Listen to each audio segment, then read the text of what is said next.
इस फोर्स को स्टडी करने से पहले हम सबसे पहले डाइपोल का कॉन्सेप्ट आपको देना चाहेंगे कि डाइपोल क्या होता है, क्योंकि अगर आपको ये वर्ड सही तरह से समझ नहीं आएगा तो आपको पूरा लेक्चर बिल्कुल भी समझ नहीं आएगा। So let's see what is dipole. Dipole के अंदर दो वर्ड्स हैं, di means two and pole means end. Pole का क्या मतलब है? एंड। एंड का मतलब सिरा या किनारा।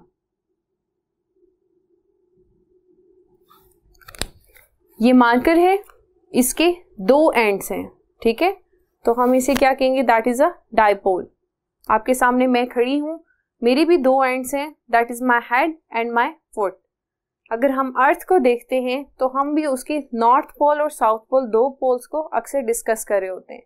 इसी तरह से जब एक मॉलिक्यूल के अंदर दो पोल्स होंगे तो हम उसे क्या कहेंगे? डाइपोल। एग्जाम्पल लेते हैं HCl की। यहां पर हाइड्रोजन और क्लोरीन आपस में इलेक्ट्रॉन्स शेयर करके बॉन्ड बना रहे हैं। अब यहां पर क्लोरीन एटम की इलेक्ट्रोनेगेटिविटी हाइड्रोजन एटम से हाई है। अब आप सोचेंगे कि इलेक्ट्रोनेगेटिविटी क्या है? Electronegativity is the tendency to attract the bond pair. ये जो इलेक्ट्रॉन पेयर है, इसको जो एटम ज्यादा अपनी तरफ अट्रैक्ट करेगा उसकी उतनी ही ज्यादा इलेक्ट्रोनेगेटिविटी होगी, और उस एटम के ऊपर कौन सा चार्ज आ जाएगा? Partial negative. यहां पर हमने कहा कि क्लोरीन की इलेक्ट्रोनेगेटिविटी ज्यादा है, क्लोरीन की इलेक्ट्रोनेगेटिविटी होती है 3। उसके कंपैरिजन में हाइड्रोजन की इलेक्ट्रोनेगेटिविटी की वैल्यू क्या है? That is 2.1। इसका मतलब क्लोरीन अपनी तरफ ये इलेक्ट्रॉन पेयर को अट्रैक्ट करेगा और इसके ऊपर कौन सा चार्ज आ जाएगा? Partial negative. हम यहाँ पार्शियल का वर्ड इसलिए यूज कर रहे हैं क्योंकि ये complete shifting of electron pair नहीं है, क्योंकि अगर ये कंप्लीट शिफ्ट हो जाएं तो फिर तो हमारे पास आयंस बन जाएंगे, ठीक है। आयंस के ऊपर टोटल चार्ज होता है, यहाँ पार्शियल का वर्ड इसीलिए इस्तेमाल हो रहा है कि ये कंप्लीट ट्रांसफर ऑफ इलेक्ट्रॉन्स नहीं है। हाइड्रोजन के ऊपर पॉजिटिव, पार्शियल पॉजिटिव चार्ज आ जाएगा, और ये क्या बन गया आपके पास? दो पोल्स। तो हम HCl को क्या कह सकते हैं? It's a dipole. जो मॉलिक्यूल्स डाइपोल बनाते हैं हम उन्हें पोलर मॉलिक्यूल्स कहते हैं। हम उन्हें क्या कहेंगे? Polar molecules. तो HCl is also a polar molecule. एक बात स्टूडेंट आपने गलत नहीं लिखनी, जब आप पोलर का वर्ड यूज करें तो उसके साथ आप उसे मॉलिक्यूल कह सकते हैं, लेकिन डाइपोल के साथ कभी मॉलिक्यूल नहीं कहना। आप ये नहीं कह सकते HCl is a dipole molecule, ये गलत होगा। हम ये कहेंगे HCl इज अ डाइपोल या फिर HCl is a polar molecule, ठीक है। अब इसके कंपैरिजन में अगर मैं एग्जांपल लूं हाइड्रोजन और हाइड्रोजन की, यानी कि हाइड्रोजन गैस की, ठीक है, यहां पर क्या हो रहा है कि दोनों एटम्स की इलेक्ट्रोनेगेटिविटी वैल्यू सेम है। तो ये जो इलेक्ट्रॉन पेयर है, इन दोनों में से अगर कोई अट्रैक्ट भी करेगा तो बराबर अट्रैक्ट करेंगे, तो इलेक्ट्रॉन डेंसिटी सेंटर में ही रहेगी, कोई पोल्स नहीं बनेंगे, तो ये मॉलिक्यूल क्या हो जाएगा? नॉन पोलर, ठीक है। जिन मॉलिक्यूल्स के अंदर इलेक्ट्रोनेगेटिविटी डिफरेंस नहीं होता या कम होता है, हम उन्हें क्या कहते हैं? Non polar molecules. और हमें किन मॉलिक्यूल से कंसर्न है? पोलर मॉलिक्यूल से, क्योंकि वो क्या बना रहे हैं? डाइपोल। सो हम डाइपोल फोर्स की डेफिनेशन की तरफ आते हैं। चलिए स्टूडेंट्स, एक काम करते हैं कि मैं पहले आपको एग्जाम्पल दूंगी, उस एग्जाम्पल को जब मैं एक्सप्लेन कर लूंगी तो आप देखिएगा कि आप खुद ही डाइपोल फोर्स की डेफिनेशन देंगे। सो लेट्स सी द एग्जाम्पल। मैं एक गैस कंटेनर ले रही हूं, उसके अंदर HCl एज अ गैस, ये HCl के मॉलिक्यूल्स हैं। ये शेप इस तरह की मैंने क्यों ड्रॉ की है? क्योंकि ये डाइपोल्स हैं, ठीक है, पॉजिटिव एंड पॉजिटिव नेगेटिव, इस तरह से नेगेटिव पॉजिटिव, ये डाइपोल को शो कर रही है ये शेप। HCl गैस ले रही हूं। अब आप सोच रहे होंगे कि स्टूडेंट्स HCl तो हमने एज एन एसिड पढ़ा है और एसिड लिक्विड फॉर्म में हमने देखा है, लेकिन यहाँ पर मैं HCl गैस की बात कर रही हूँ कि HCl गैस को जब आप वाटर में डिसॉल्व करते हैं तब वो क्या बन जाता है, एसिड बन जाता है। ठीक है, तो यहाँ पर हमारा क्या मकसद है गैस का, यहाँ पर हम क्या ले रहे हैं HCl गैस, हम एसिड की बात नहीं कर रहे। तो ये मॉलिक्यूल्स किसके हैं, HCl गैस के हैं। गैस के मॉलिक्यूल्स रैंडमली मूव करते हैं, उनकी मोशन बहुत ज़्यादा फास्ट होती है। ये कभी वॉल के साथ टकराएंगे, इससे बाउंस बैक करेंगे, मॉलिक्यूल्स एक दूसरे के करीब आएंगे, कभी दूर आएंगे। तो जब मॉलिक्यूल्स एक दूसरे के साथ इंटरेक्ट कर रहे होंगे तो हम देखते हैं क्या कंडीशन डेवलप होती है। ये HCl के मॉलिक्यूल्स हैं डिफरेंट,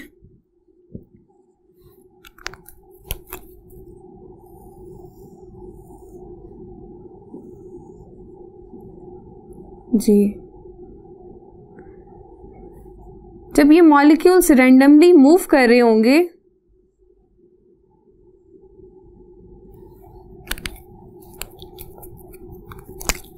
तो क्या होगा कि एक डाइपोल का नेगेटिव पार्ट दूसरे डाइपोल के पॉजिटिव पार्ट के सामने आएगा। जब ये कंडीशन होगी तो पॉजिटिव और नेगेटिव पोल के दरमियान एक फोर्स ऑफ अट्रैक्शन डेवलप हो जाएगी। इसको हम क्या कहते हैं, डाइपोल डाइपोल फोर्स या DDF भी कहते हैं। दोबारा से देखें, रैंडमली मूव कर रहे हैं HCl गैस के मॉलिक्यूल्स। जब मॉलिक्यूल्स एक दूसरे के सामने इस तरह से आएंगे कि एक मॉलिक्यूल का नेगेटिव पार्ट दूसरे मॉलिक्यूल के पॉजिटिव पार्ट के सामने आ जाएगा, तो एक दूसरे को अट्रैक्ट करेंगे, तो ये force of attraction dipole dipole force कहेगी। अगर हम इस तरह से लें कि ये एक डाइपोल है और ये दूसरा डाइपोल है, तो हम इसकी डेफिनेशन को कैसे देखेंगे, the force of attraction present between the negative end of a dipole and the positive end of another dipole is called dipole dipole force। अब हम इसकी स्टेटमेंट भी इसी तरह से लिखेंगे, the force of attraction between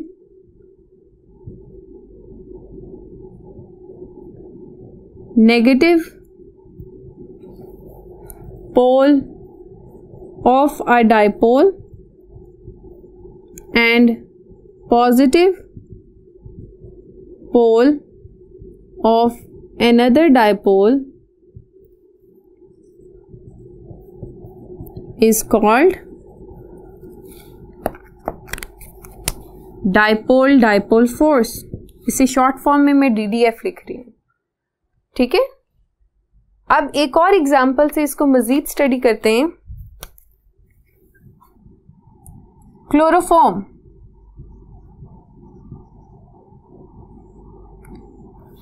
chloroform anaesthesia के तौर पर भी यूज होता है, और अगर हम इसका फॉर्मूला देखें तो दैट इज CHCl3। इसका स्ट्रक्चर ड्रॉ करते हैं। एक कार्बन, इसके साथ 3 क्लोरीन एटम्स अटैच हैं और एक हाइड्रोजन अटैच है। यहां पर क्लोरीन की इलेक्ट्रोनेगेटिविटी आपको पता है 3 है, कार्बन की 2.5 एंड हाइड्रोजन की 2.1। क्लोरीन की इलेक्ट्रोनेगेटिविटी कार्बन और हाइड्रोजन दोनों से ज्यादा है, तो क्या होगा कि ये क्लोरीन के तीनों एटम्स यहां से सारी इलेक्ट्रॉन डेंसिटी अपनी तरफ मूव कर लेंगे, और क्या होगा कि ये एक नेगेटिव पोल बन जाएगा। इन सब पे पार्शियल नेगेटिव चार्ज आ जाएगा, और कार्बन पे पार्शियल पॉजिटिव और हाइड्रोजन पे भी पार्शियल पॉजिटिव चार्ज आ जाएगा। तो ये क्लोरीन वाला पार्ट सारा का सारा पार्शियल नेगेटिव एंड बन जाएगा, और ये वाला पार्ट आपके पास पार्शियल पॉजिटिव एंड बन जाएगा। इट्स मीन कि chloroform is a polar molecule. हम इसे क्या कह सकते हैं, इट्स अ पोलर मॉलिक्यूल, और इट्स अ डाइपोल। अगर ये पोलर मॉलिक्यूल है तो इट्स मीन्स कि इसके अंदर डाइपोल डाइपोल फोर्सेस जरूर होंगी। अब हम इसके मॉलिक्यूल्स की तरफ देखते हैं कि वो किस तरह से एक दूसरे को अट्रैक्ट करेंगे। जी, ये हमारे पास दो मॉलिक्यूल्स आ गए क्लोरोफॉर्म के। उसी तरह से हम ड्रॉ करेंगे पॉजिटिव और negative and. That is the partial positive and partial negative. This is the partial negative and this is the partial positive. अब इन दो मॉलिक्यूल्स के दरमियान पॉजिटिव एंड और नेगेटिव एंड एक दूसरे को अट्रैक्ट करेंगे और ये force of attraction that is known as dipole dipole force.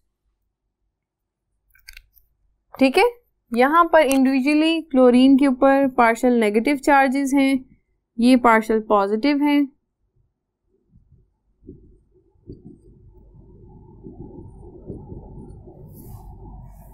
ये हम ना पार्शियल जो है ये इसके ऊपर लिखते होते हैं, ऐसे नीचे नहीं आते, वहाँ पर स्पेस नहीं थी इस वजह से। तो हमने देखा कि क्लोरोफॉर्म के मॉलिक्यूल्स में भी कौन सी इंटरमोलेकुलर फोर्स प्रेजेंट है, that is the dipole dipole force. तो स्टूडेंट्स हमने क्या देखा कि dipole dipole force operates between the polar molecules, that is it is significant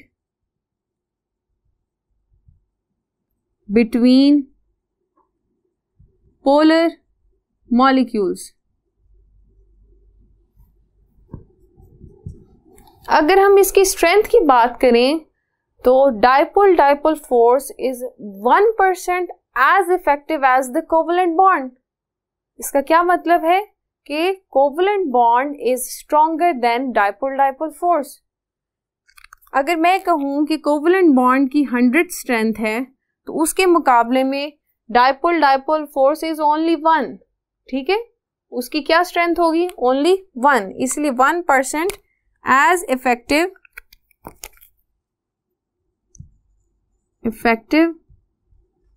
as covalent bond.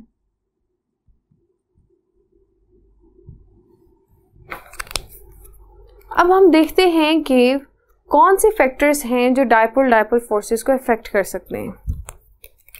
Ji, factors that will effect DDF यानी dipole dipole force.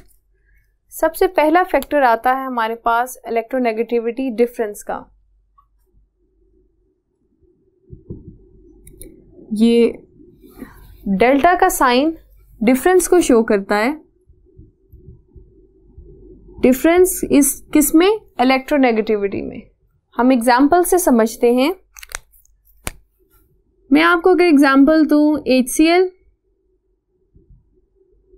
इसके दरमियान ये भी पोलर मॉलिक्यूल है, इसके दरमियान DDF होगी। इसी तरह से HBr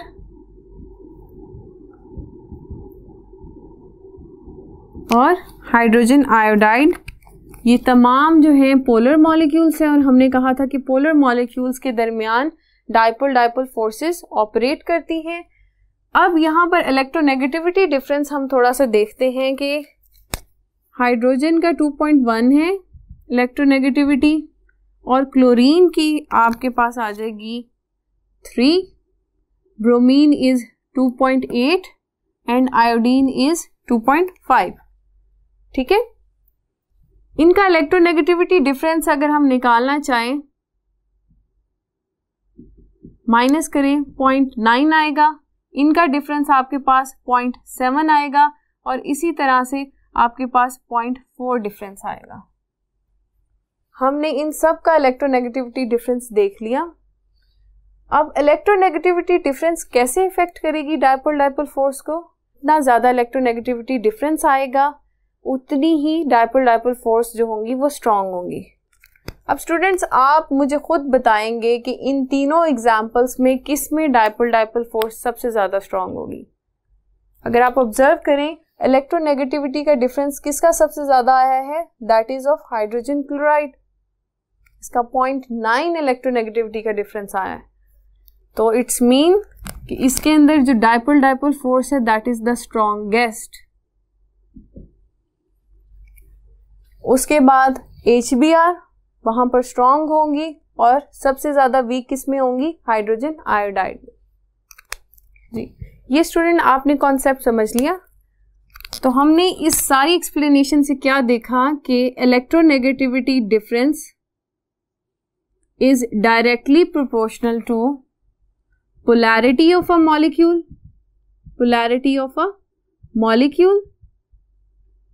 and polarity of a molecule is directly proportional to the strength of dipole force। हमने कहा जितना ज्यादा इलेक्ट्रोनेगेटिविटी डिफरेंस होगा उतनी ही ज्यादा मॉलिक्यूल की पोलैरिटी होगी। जब मॉलिक्यूल की पोलैरिटी ज्यादा होगी तो उसके अंदर उतनी ही स्ट्रॉन्ग डायपोल फोर्स होगी। अगर डायपोल फोर्स ज्यादा होगी तो क्या होगा? मॉलिक्यूल्स एक दूसरे के ज्यादा करीब होंगे, तो जब हम उनको बॉयल करने की कोशिश करेंगे तो उनका बॉइलिंग पॉइंट भी तो ज्यादा होना चाहिए। लेकिन यहां पर एक कंफ्यूजन क्रिएट हो जाती है जब हम इन मॉलिक्यूल्स के बॉइलिंग पॉइंट की तरफ देखते हैं। बॉइलिंग पॉइंट HCl का हमारे पास आता है -85 डिग्री सेंटीग्रेड, HBr का है -67 डिग्री सेंटीग्रेड और हाइड्रोजन आयोडाइड का है -35.7 डिग्री सेंटीग्रेड। जब वैल्यूज हम नेगेटिव में लेते हैं तो जो बड़ी वैल्यू होती है वो छोटी कंसिडर होती है, यानी कि अगर यहाँ पर माइनस ना होता तो फिर ये 85 बड़ा था, अब ये -85 है। इट्स मीन कि वैल्यू सबसे ज्यादा स्मॉल है फॉर HCl और सबसे ज्यादा हाई बॉइलिंग पॉइंट किसका है? हाइड्रोजन आयोडाइड का। अब यहाँ पर तो ये कॉन्सेप्ट जो है वो हम कंफ्यूज कर रहे हैं। हमने कहा था कि स्ट्रेंथ ऑफ DDF जहां बढ़ेगी तो वहां पर बॉइलिंग पॉइंट को भी तो इंक्रीज करना चाहिए, और हमने कहा कि स्ट्रॉन्गेस्ट बॉन्ड DDF का किसमें है? HCl में। तो फिर HCl का बॉइलिंग पॉइंट क्यों ज्यादा नहीं है फ्रॉम हाइड्रोजन आयोडाइड? इसका आंसर है कि मॉलिक्यूल्स के दरमियान सिंपल DDF फोर्स ऑपरेट नहीं करती। डायपोल फोर्स के साथ एक और फोर्स ऑपरेट कर रही है यहाँ पर, that is London dispersion force, और वो डिपेंड करती है एक मॉलिक्यूल की पोलराइजेबिलिटी पे। एक मॉलिक्यूल का साइज जब बड़ा होता है तो वो उतना ही ज्यादा पोलराइज हो सकता है। आयोडीन का साइज क्लोरीन के मुकाबले में काफी ज्यादा है, तो London dispersion forces hydrogen iodide के केस में ज्यादा होंगी क्योंकि आयोडीन जो है वो ज्यादा पोलराइजेबल है, ठीक है, उसकी पोलराइजेबिलिटी ज्यादा है, तो लंडन डिस्पर्शन फोर्सेस यहाँ पर बहुत ज्यादा इफेक्टिव होंगी। ओवरऑल DDF और LDF के इफेक्ट को जब हम मिलाएंगे तो हाइड्रोजन आयोडाइड में ज्यादा स्ट्रॉन्ग फोर्सेस होंगी एज कंपैरिजन टू HCl। इस वजह से HCl का बॉइलिंग पॉइंट जो है वो कम है as comparison to hydrogen iodide. Next इसका फैक्टर है इंटरमोलेक्युलर डिस्टेंस। मॉलिक्यूल्स के दरमियान जितना डिस्टेंस ज्यादा होगा उतनी ही फोर्स ऑफ अट्रैक्शन या डायपोल फोर्स ऑफ अट्रैक्शन वो कम होगी। यानी आप कह सकते हैं कि DDF या dipole force is inversely proportional to the intermolecular distance. Intermolecular distance कब ज्यादा होगा? गैस के केस में, क्योंकि हम जानते हैं कि गैस में मॉलिक्यूल्स एक दूसरे से बहुत ज्यादा दूर होते हैं तो वहां पर डायपोल फोर्सेस वीक होंगी। लिक्विड के केस में डायपोल फोर्स जो है वो स्ट्रॉन्ग होगी और सॉलिड में स्ट्रॉन्गेस्ट होती है, ठीक है। अब लास्ट में हम डायपोल फोर्स की एप्लीकेशन देखते हैं।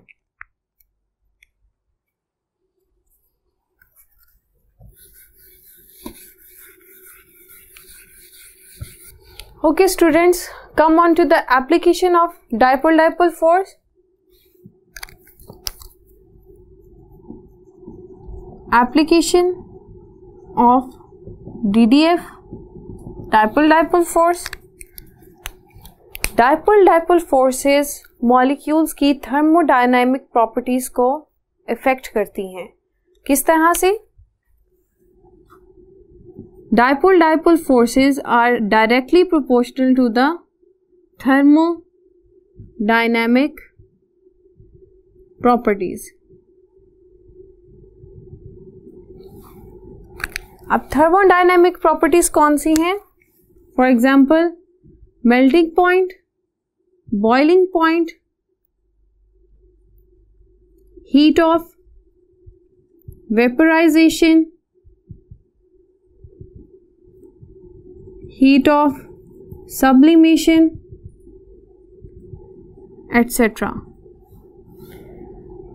इसका मतलब है कि जिन मॉलिक्यूल्स में डाइपोल डाइपोल फोर्सेस स्ट्रांग होंगी उनका मेल्टिंग पॉइंट ज़्यादा होगा, बॉइलिंग पॉइंट भी ज़्यादा होगा, हीट ऑफ वेपोराइजेशन भी इंक्रीज कर जाएगी और हीट ऑफ सब्लिमेशन भी, अगर वो जो कंपाउंड्स हैं या मॉलिक्यूल्स हैं वो सब्लाइम होते हो तो उनकी हीट ऑफ सब्लिमेशन भी ज़्यादा होगी. डायरेक्ट रिलेशन है, जितनी ज़्यादा ये फोर्सेस इंक्रीज करती जाएंगी उतनी ही ये प्रॉपर्टीज की वैल्यूज भी बढ़ जाएंगी. So students, that was all about dipole dipole force. अब हम नेक्स्ट टाइप को स्टडी करते हैं, that is dipole induced dipole force.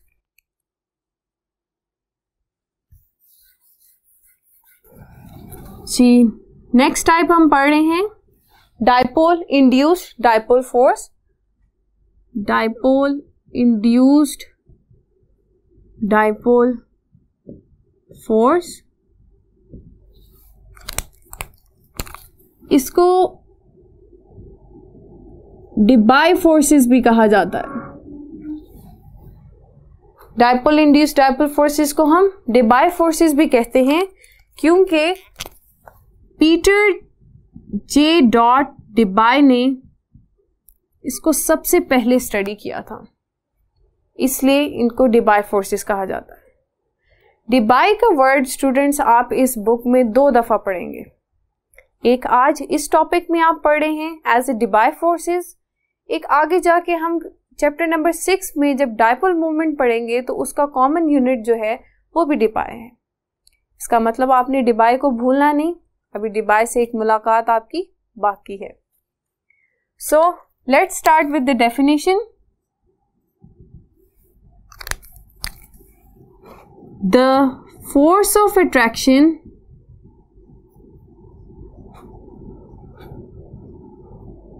present between permanent dipole and induced dipole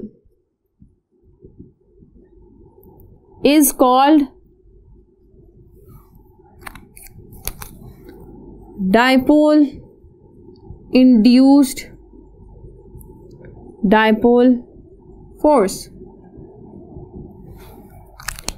definition में 3 बातें हैं. That is force of attraction किनके दरमियान? Present between a permanent dipole and a induced dipole. ठीक है, परमानेंट डाइपोल अभी हम पीछे पढ़कर आए हैं डाइपोल डाइपोल फोर्सेस में. That is a dipole exist in a polar molecule.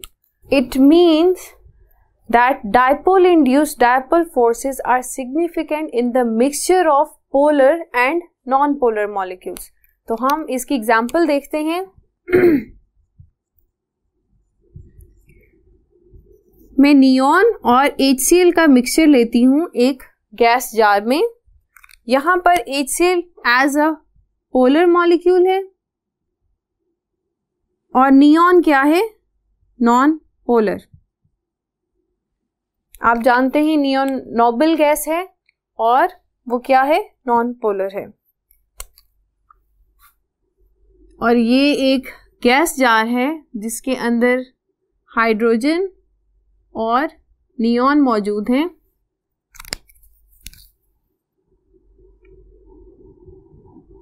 इस तरह से नियॉन क्योंकि नॉन पोलर है तो इसकी शेप चेंज नहीं होगी।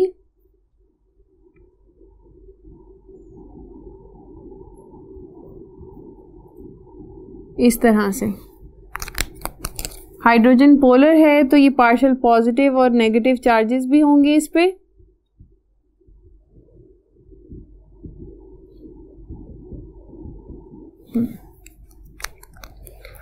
स्टूडेंट्स, जो नॉन पोलर मॉलिक्यूल होता है उसके अंदर इलेक्ट्रॉन डिस्ट्रीब्यूशन जो होती है वो सिमेट्रिकल होती है।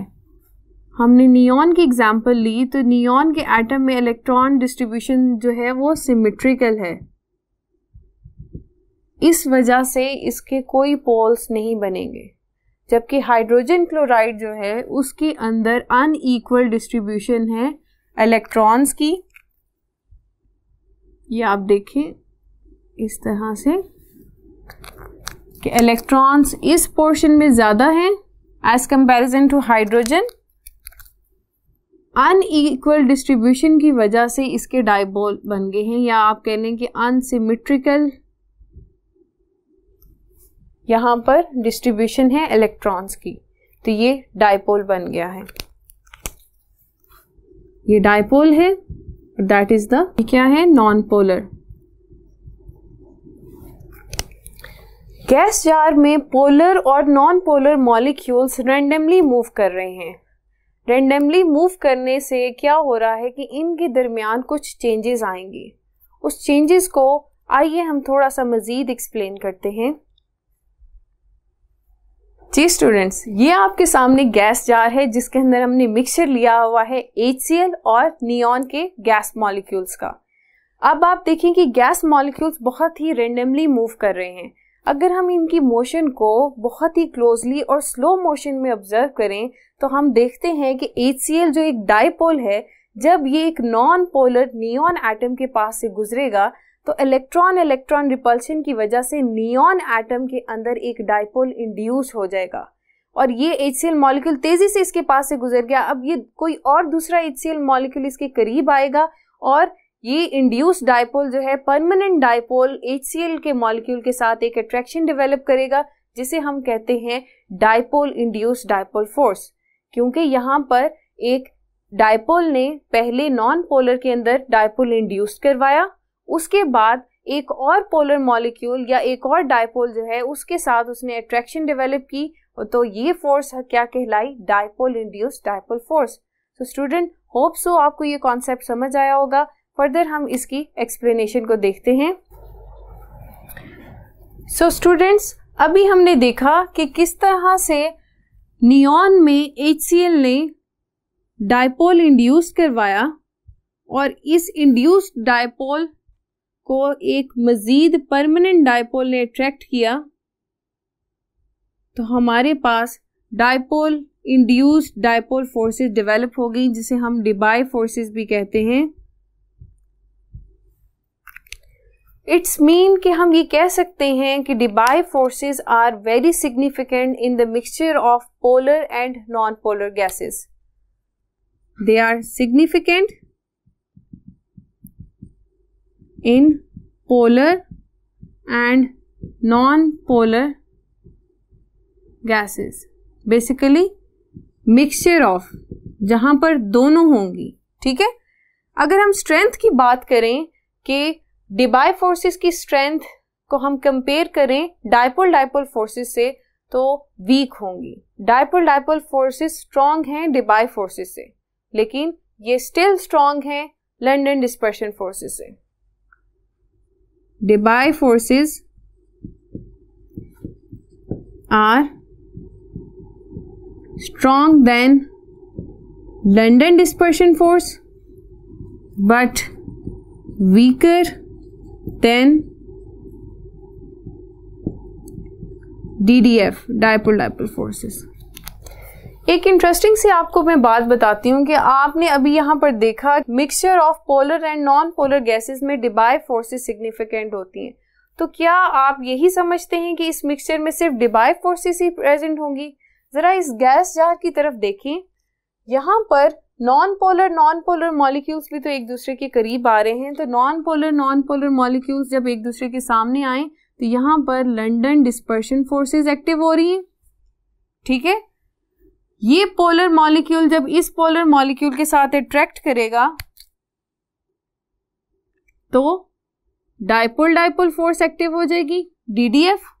ठीक है, LDF भी है, लंदन डिस्पर्शन फोर्स भी, डाइपोल डाइपोल फोर्स भी, और जो आज हमने स्टडी की that is the force of attraction present between a polar and non-polar molecule, Debye forces.